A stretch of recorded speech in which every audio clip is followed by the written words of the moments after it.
பிரியாணி சாப்பிடலாமா? இது ரொம்ப காமன் தான்.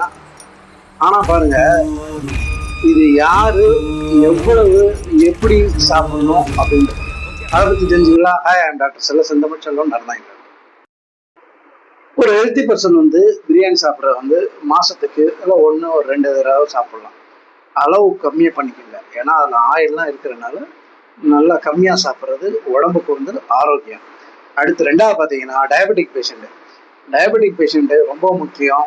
அதாவது பிரியாணி வந்து அளவு வந்து நல்லா கம்மி பண்ணி சாப்பிடணும். ஏன்னா பிரியாணி வந்து மசாலா, ஒயிட் ரைஸ் எல்லாம் அதிகமாக இருக்கிறனால சுகரை வந்து சூட்டப்பாக்கி விடும், அதிகமாகும். அப்போ நம்ம என்ன பண்ணணும்? அது அதோட சேர்த்து வெறும் பிரியாணி சாப்பிடாம சாலட்லாம் எடுத்துக்கோங்க. இப்போ கூட வந்து முட்டை, சிக்கன், அப்படி மட்டன் ஆச்சுன்னா மட்டன், அதாவது நமக்கு தேவையான ப்ரோட்டீன் எடுத்துக்கோங்க. ரொம்ப முக்கியம்.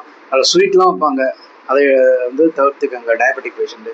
அதே போல் பார்த்தோன்னா இந்த பிரியாணி எல்லாம் சாப்பிட்டுட்டு செவனப் குடிக்கிறேன், இந்த மாதிரி ஏதாச்சும் கார்போனேட்டட் வாட்டர் சொல்கிறோம்ல, இந்த மாதிரி ஐட்டங்கள் நீங்கள் குடிச்சிங்கன்னா அது வந்து ஆகாது.